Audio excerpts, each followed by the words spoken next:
성경에서 가장 중요한 제도는 우리가 알다시피 가정과 교회다 그랬습니다. 가정과 교회.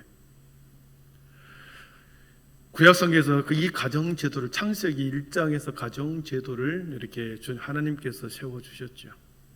모든 만물을 만드신 후에 6일째 되는 날 남자와 여자를 창조하시고 그 두 사람을 통하여 가정을 이루게 하시죠. 하나님께서는 창세기 1장 27절에 보니까 자기의 형상 곧 하나님의 형상대로 사람을 창조하시되 남자와 여자를 창조하시고, 우리 28절이 매우 중요한데 같이 읽어보겠습니다. 하나님이 그들에게 복을 주시며 하나님이 그들에게 이르시되 생육하고 번성하여 땅에 충만하라. 땅을 정복하라. 바다의 물고기와 하늘의 새와 땅에 움직이는 모든 생물을 다스리라 하시니라. 아멘. 남자와 여자를 창조하신 후에 하나님께서는 그들에게 복을 주셨다 그랬습니다. 복이 뭡니까?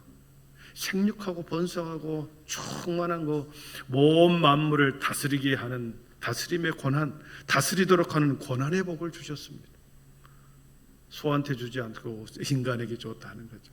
다른 동물에게 주지 않고 인간에게 충만의 복, 번성의 복, 다스리는 복을 우리 인간에게 주셨습니다. 여러분, 날마다 여러분의 입술로 충만하고 번성하고 생육하고 다스리게 하여 주십시오. 이렇게 기도하기를 축복합니다. 이 하나님이 주시는 복을 어디서 이루어지는가? 가정이라는 것입니다. 가정에서 충만하고 가정이 번성하고 가정의 사랑의 다스림을 통하여 이 복을 얻어 다른 가정에 흘러보내는 것. 하나님께서 주시는 이 복, 가정에서 이루어지는 겁니다. 두 사람이 한 몸이 되어 가정이라고 하는 틀 안에서 이루어지는 복, 땅에 충만하고 다스리고 번성의 복, 가정을 통해서 이루어진다는 거죠. 최초의 가정제도를 통해서 매우 합법적인 제도를 하나님께서 만들어 주셨죠. 창세기 2장 18절에 보니까 여호와 하나님이 이르시되 사람이 혼자 사는 것이 좋지 아니하니 내가 그를 위하여 돕는 배표를 지으리라 하시니라.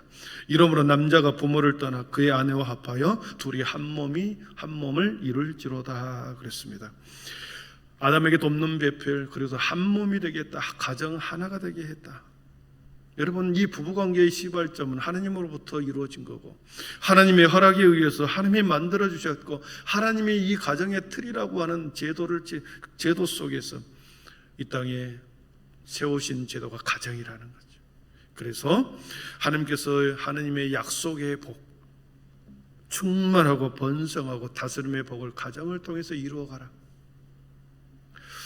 그래서 최초 이 가정을 통하여 하나님의 축복이 흘러가고 지금까지 그 가정의 제도는 변함없이, 그리고 주님이 오실 그때까지 그 복은, 가정을 통하여 이루어지는 이 복은 계속해서 여전히 유효하게 흘러가게 될 것입니다.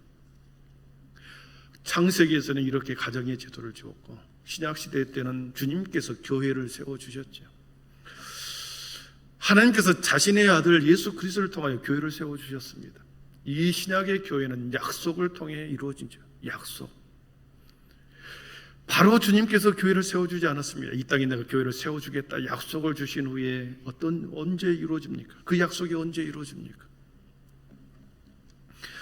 우리 주님께서 이 땅의 마지막 일주일을 살기 위해서 고난의 시간을 보내기 전에 이 땅에 내가 교회를 세워주겠다고 약속했는데, 이 땅의 교회를 과연 저 제자들이, 12명의 제자들이 과연 내가 저들에게 세워진 교회를 잘 이어갈 수 있을까? 테스트하기 위해서 시험해보기 원했죠.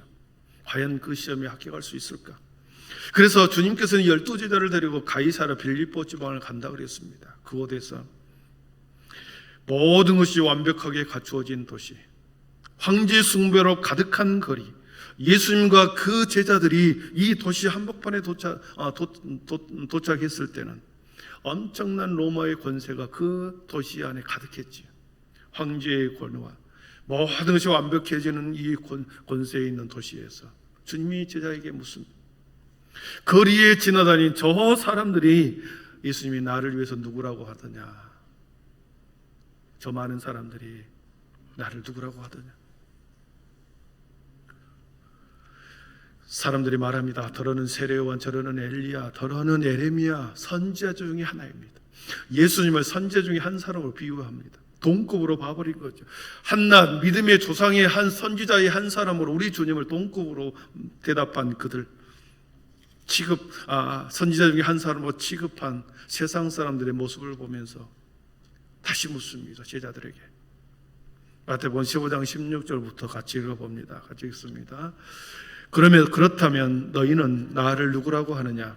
시몬 베드로가 대답하여 이르되 주는 그리스도시요 살아계신 하나님의 아들이시니이다. 예수께서 대답하여 이르시되 바요나 시몬아 내가 복이 있도다. 이를 내게 알게 한 이는 혈육이 아니요 하늘에 계신 내 아버지시나. 또 내가 내게 이르노니 너는 베드로라. 내가 이 반석 위에 내 교회를 세우르니 음부의 권세가 이기지 못하리라. 하며 약속이었습니다. 교회를 장차 세워주겠다라고 하는 약속. 당장 세워지고 이 교회를 너희들이 계속해서 이곳에서 말씀을 가르쳐라 하는 것이 아니라 교회를 세워주겠다 약속이었습니다.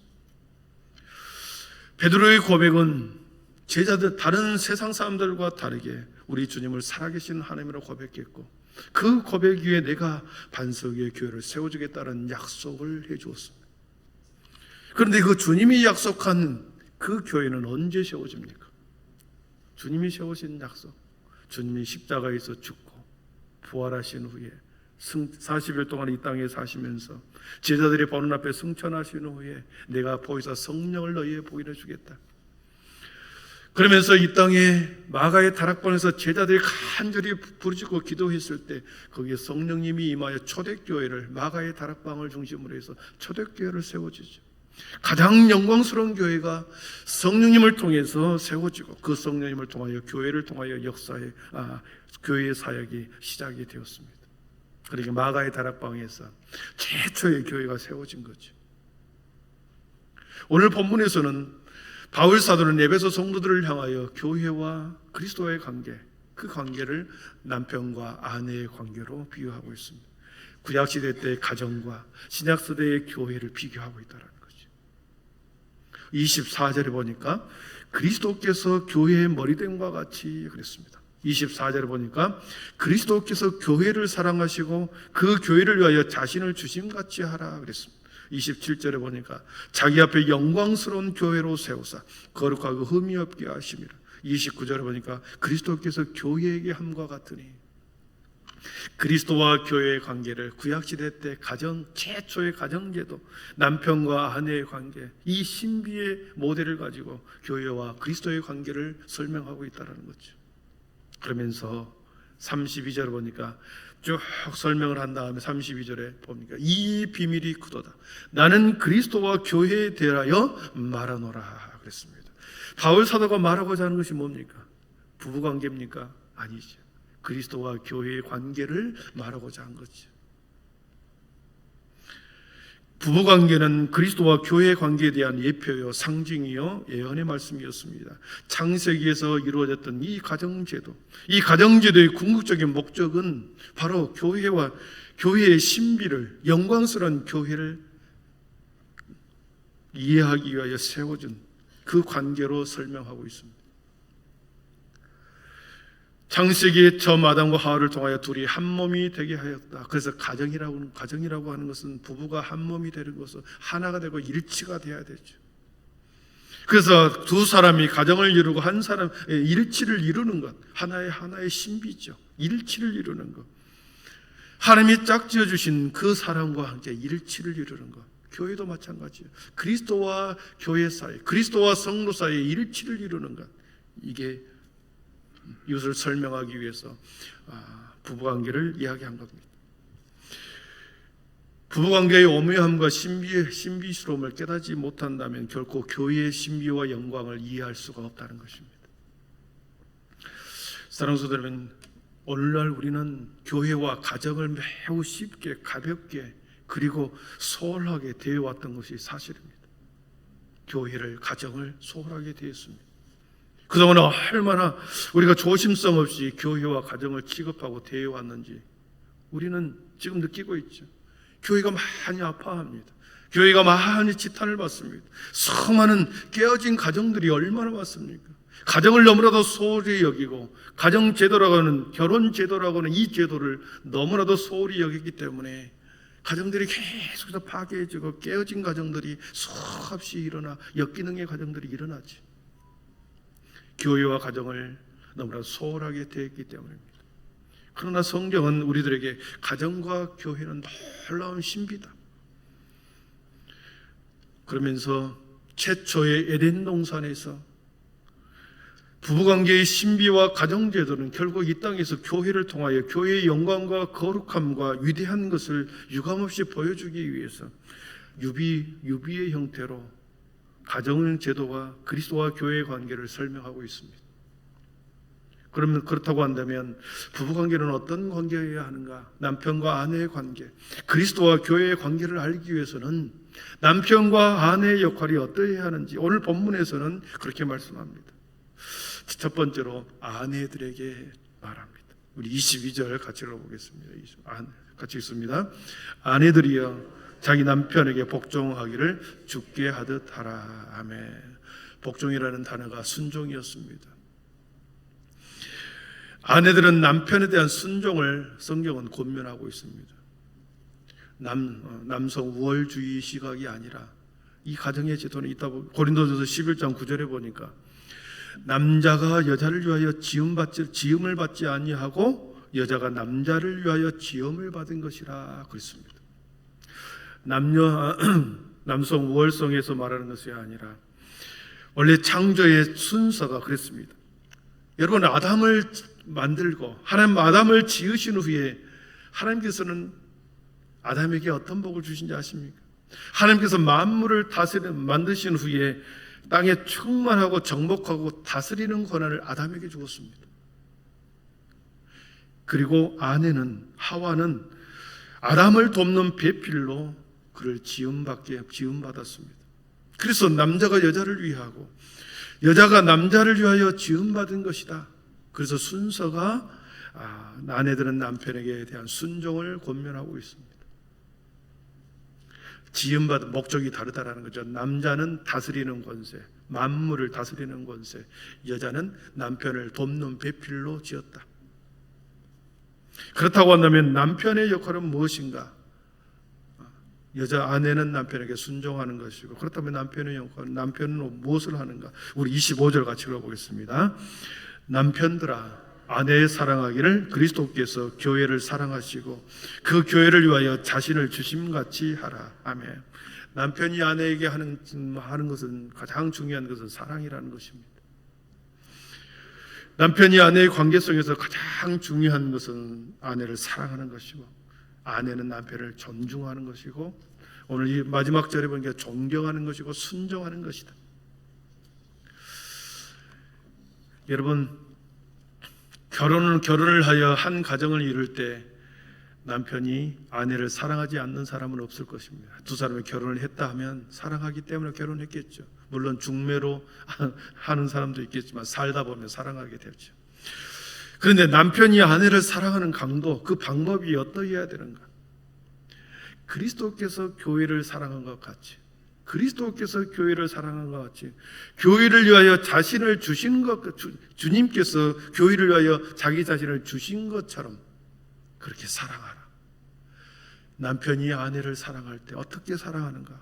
그리스도께서 교회를 사랑한 것처럼 교회를 위하여 자신을 주심같이 아내를 사랑하라. 엄청난 말씀이죠. 우리 주님이 이 땅에 교회를 주실 때 그냥 주셨습니까? 아닙니다. 십자가에서 죽으셨습니다. 십자가에서 죽으시고 무덤의 깊은 곳까지 내려가서 무덤 문을 깨뜨리고 그리고 부활하신 후에 승천하신 후에 교회를 주셨고요. 그래서 그리스도께서 십자가에서 죽으심으로 말미암아 태동한 것이 교회입니다. 그리스도가 죽지 않았다고 한다면 이 땅의 교회는 세워지지 않은 거죠. 주님이 죽으심으로, 주님이 온전히 십자가에 달려 죽으심으로 이 땅의 교회가 세워진 거죠. 그래서 그리스도가 내 몸을 죽기까지 사랑한 것이 교회인 것처럼 남편이 아내를 사랑하는 것이 이렇게 해라. 그래서 바울 사도가 이렇게 말씀하신 것은 그리스도와 교회는 태생적으로 그리스도와 교회는 사랑의 관계다. 그리스도의 사랑으로 교회는 탄생했고 사랑이 아니고서는 도저히 설명할 수 없는 관계가 그리스도와 교회인 것처럼 남편과 아내의 관계, 그 관계가 사랑의 관계 아니면 이해할 수가 없다라고 하는 것입니다.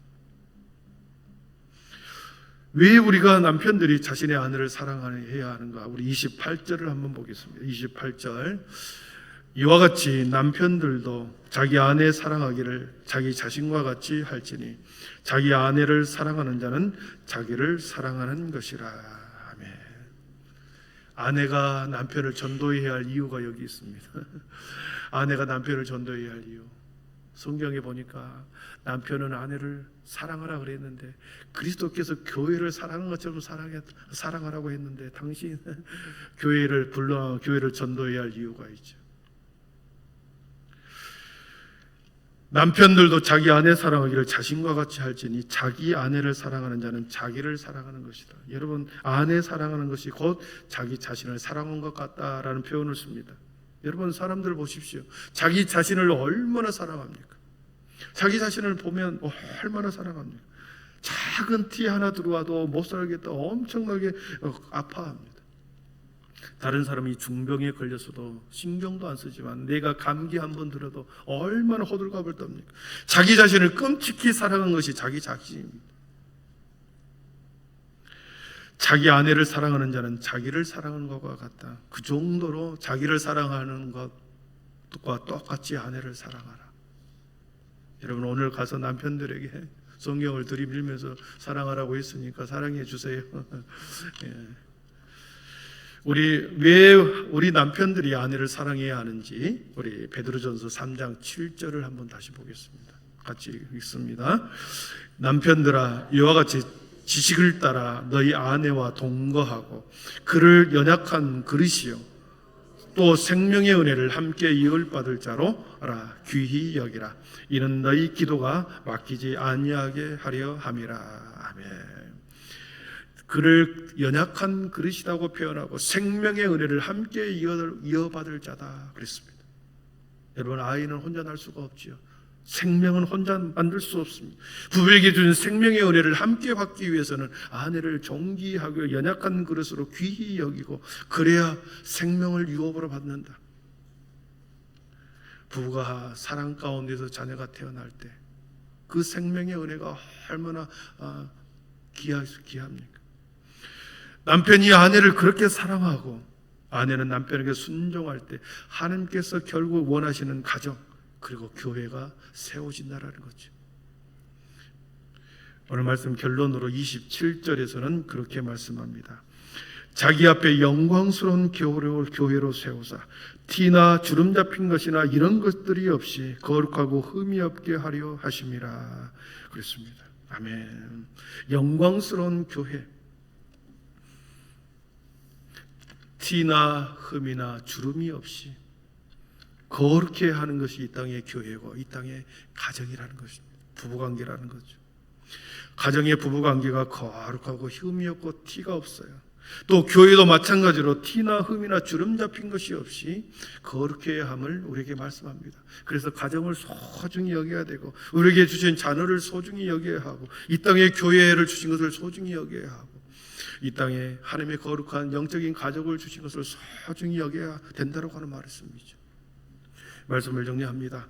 가정과 교회는 지금도 가장 순결하게 보존되어야 할 두 제도입니다.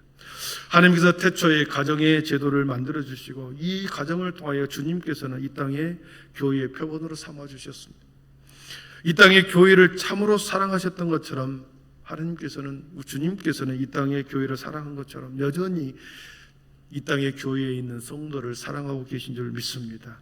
교회에 있는 모든 성도들이 서로가 서로를 사랑할 때 그 교회는 주님이 주신 가정처럼 흠이 없고 거룩한 뒤로 보존될 때 창조의 원리를 실현하는 교회가 되는 줄 믿습니다. 가정과 교회가 창조의 원리대로 흠이 없이 거룩하게 지어지기를 축복합니다. 기도하겠습니다.